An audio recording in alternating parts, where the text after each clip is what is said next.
Hello dear student, welcome to my YouTube channel Ajit Saini. Student, NCERT book physics ये example 1.4 है class 12th के लिए, जो पेज नंबर 13 पर है। एग्जाम्पल 1.4 में कहा गया है कि दो स्थिर विद्युत आवेशों के बीच स्थिर विद्युत बल दो विद्युत आवेशों के बीच स्थिर विद्युत बल के लिए कूलॉम नियम तथा दो स्थिर बिंदु द्रव्यमानों के बीच गुरुत्वाकर्षण बल के लिए न्यूटन का नियम, दोनों में ही बल आवेशों और द्रव्यमानों के बीच की दूरी के वर्ग के व्युत्क्रमानुपाती होता है। यहाँ तक बात क्या बोली गई है कि जो स्थिर विद्युत बल है ये एक आवेश हो गया Q1 और ये हमारे पास दूसरा आवेश हो गया Q2 और ये एक दूसरे से r दूरी पर स्थित है। तो दो आवेशों के बीच लगने वाला स्थिर विद्युत बल क्या होगा? F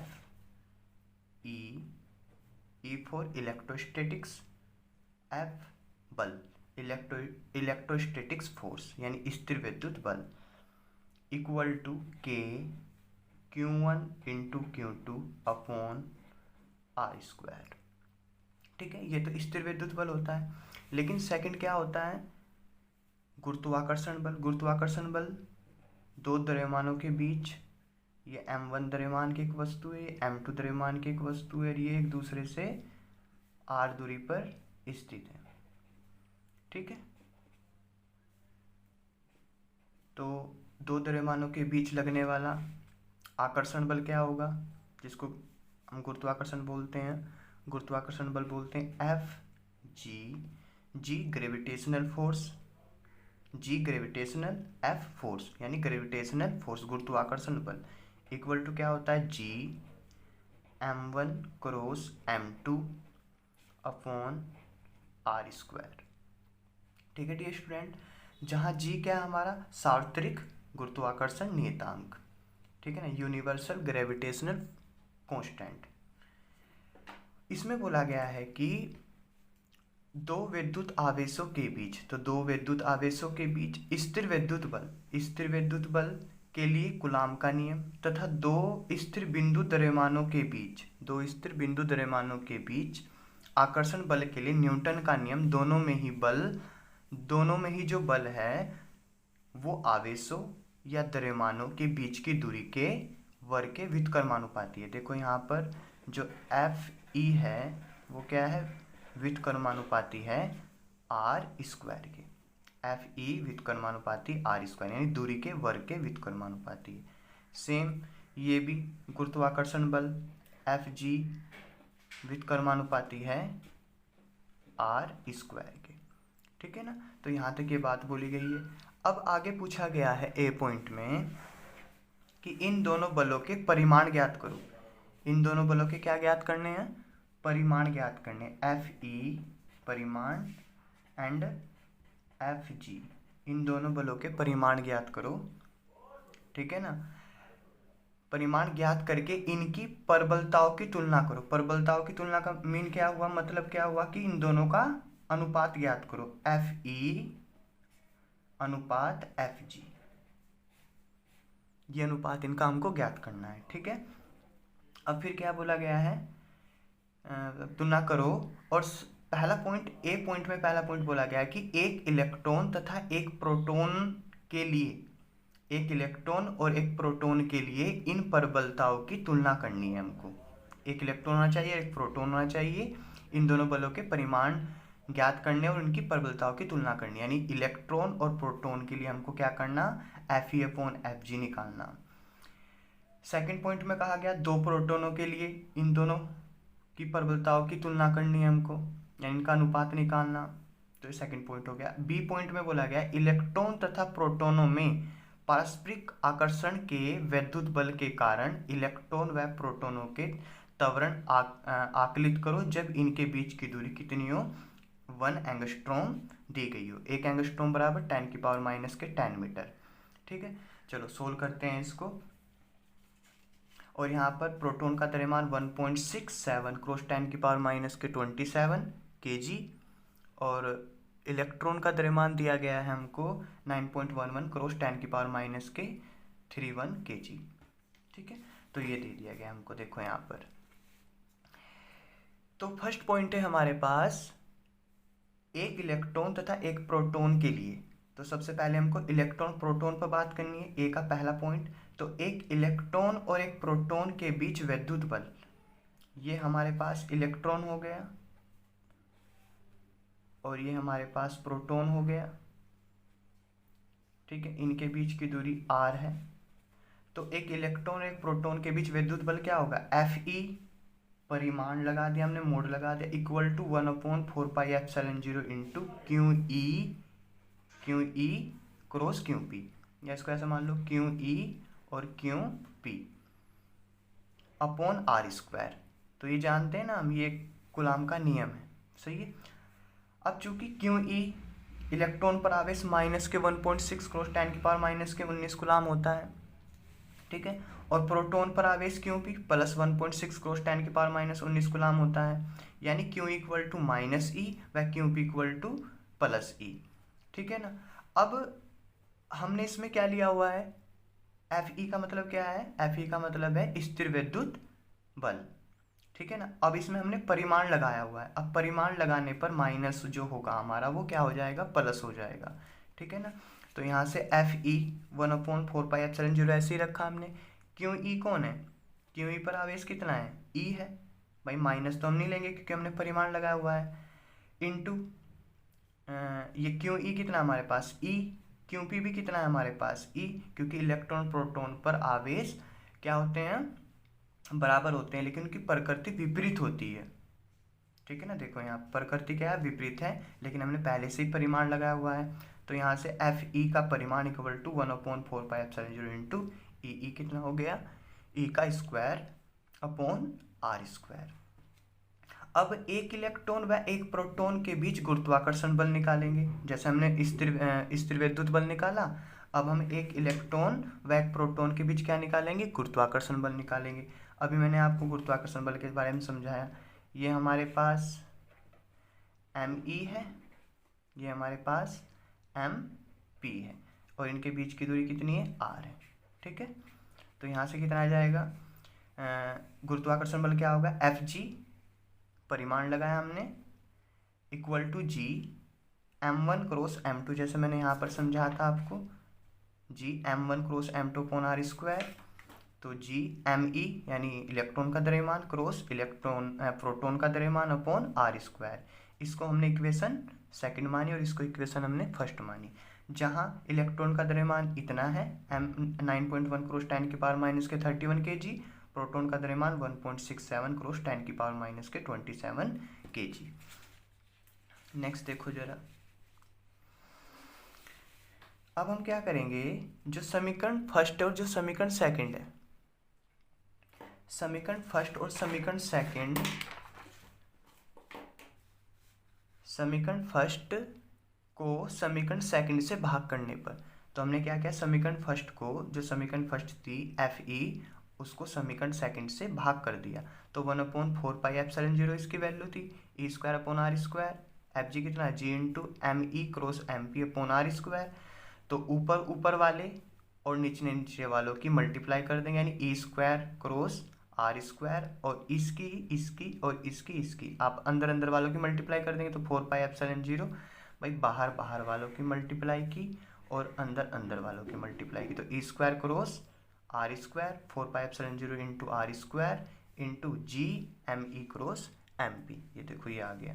अब r² से r² कैंसिल हो गया, तो E² upon 4πε0 G ME MP। अब हम क्या करेंगे, अब हम इसके मान वैल्यू पुट करेंगे इसकी, देखो जरा इसकी वैल्यू पुट करेंगे अब हम, तो 1/4πε0 की, देखो यहाँ पर 1 मान लेते हैं हम, 1 इंटू 1/4πε0 की वैल्यू कितनी होती है, 9 क्रॉस 10⁹ क्रॉस, इलेक्ट्रॉन पर आवेश कितना होता है, 1.6 क्रॉस 10⁻⁻19 कूलाम, लेकिन ऊपर स्क्वायर तो स्क्वायर लगाया। इसके बाद G का हमारा मान कितना होता है, गुरुत्वाकर्षण नियतांक का मान कितना होता है, 6.67 क्रॉस 10⁻11। प्रोटॉन इलेक्ट्रॉन पर द्रव्यमान कितना होता है, 9.1 क्रॉस 10⁻31, और प्रोटॉन पर द्रव्यमान कितना होता है, 1.67 क्रॉस 10⁻27। ये पहले ही मेंशन किया हुआ है। तो ये दोनों देखो, हमको ये पता है कि ए का परिमाण अपॉन बी के परिमाण को हम क्या लिख सकते हैं, ए अपॉन बी का परिमाण, ठीक है। तो ऐसे हमने यहाँ पर लिखा हुआ है। तो जब इसको सोल्व करेंगे हम, तो सोल्व करने पर क्या आएगा, 2.4 क्रॉस 10⁻39। ये क्या एक आ गया अनुपात। अब ये जो अनुपात आया ये क्या है, जो 1 से बड़ा है, ये हम 1 से बड़ा है ना। अब देखो एफ ई को मैंने यहीं पर रखा, एफ ई को मैंने यहीं पर रखा और एफ जी की मल्टीप्लाई यहाँ पर की। ऐसा देखो आप, तो F E equal to 2.4 cross 10 की पावर कितना है 2.39 और क्रॉस एफ जी। देखो स्थिर विद्युत बल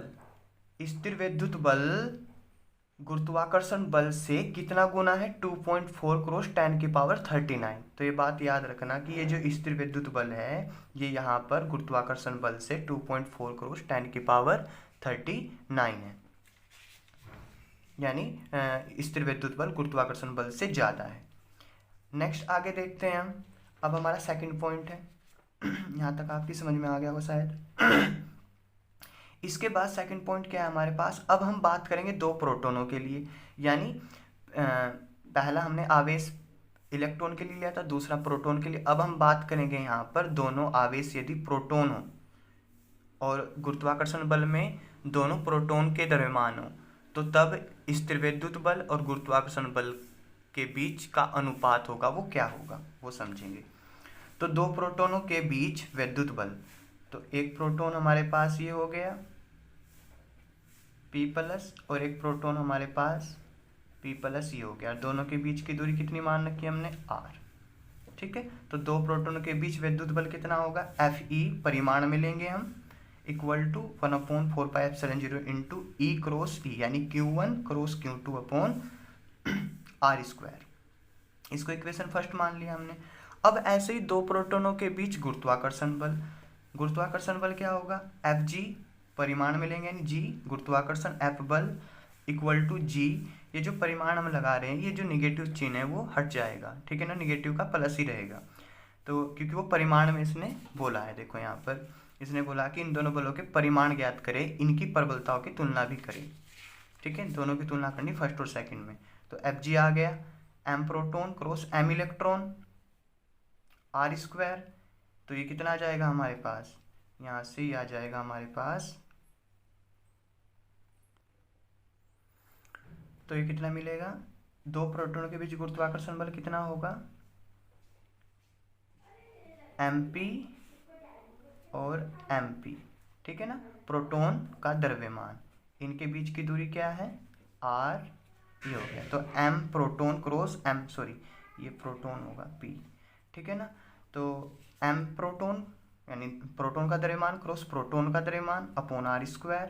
तो हम क्या करेंगे, अब दोनों के हमको क्या निकालना, अनुपात निकालना। तो समीकरण 1 को समीकरण 2 से भाग लगाएंगे, तो Fe का परिमाण अपॉन Fg का परिमाण इक्वल टू, Fe की वैल्यू हमारे पास ये है, तो इसको पुट किया 1/4πε0 इंटू E², E और E कितना हो गया E² अपॉन r², पूरे के अपॉन में Fg की वैल्यू रखेंगे g इंटू m, ये सॉरी m प्रोटॉन है, तो g into m proton cross m proton upon r²। तो यहाँ से कितना जाएगा, Fe अपॉन Fg का जो अनुपात आएगा, इसको जब सोल्व करेंगे बाहर वालों की मल्टीप्लाई करेंगे और अंदर वालों की मल्टीप्लाई करेंगे, तो E² की r² के साथ मल्टीप्लाई करेंगे। तो यहाँ पर जब r² आएगा तो इस r² से r² कैंसिल हो जाएगा और 4πε0 into g m proton cross m proton, ठीक है। तो इसको जब वैल्यू पुट करेंगे, देखो वैल्यू पुट करने का मैंने आपको बताया, E की वैल्यू रखेंगे 1.6 क्रॉस 10 की पावर -19 का स्क्वायर, 1/4πε0 की वैल्यू कितनी है 9 क्रॉस 10 की पावर 9, G की वैल्यू कितनी है 6.67 क्रॉस 10 की पावर -11, प्रोटॉन पर द्रव्यमान कितना 1.67 क्रॉस 10 की पावर -27, सेम ऐसे उसका स्क्वायर कर देंगे। जब इसको सोल्व करेंगे तो सोल्व करने पर आएगा 1.3 क्रॉस 10 की पावर 36, जो किससे बड़ा है 1 से बड़ा है। सेम यहाँ पर भी Fe को यहीं रखेंगे, Fg की मल्टीप्लाई इधर करेंगे, तो देखो स्थिर विद्युत बल गुरुत्वाकर्षण बल से कितना गुना है 1.3 क्रॉस 10 की पावर 36, ठीक है, इस बात को याद रखना। तो यहाँ से हमको एक बात तो पता लग गई कि जो स्थिर विद्युत बल है वो गुरुत्वाकर्षण बल से बहुत ज़्यादा प्रबल होता है। मैंने अभी आपको बताया ना, देखो यहाँ पर एफ जी की तरह मल्टीप्लाई करेंगे तो एफ जी से, यानी स्थिर विद्युत बल गुरुत्वाकर्षण बल से 2.4 × 10⁻39 गुना बड़ा है। ऐसे ही सेम स्थिर विद्युत बल गुरुत्वाकर्षण बल से इधर इसकी मल्टीप्लाई करेंगे तो ये 1.3 × 10⁻36 गुना बड़ा है।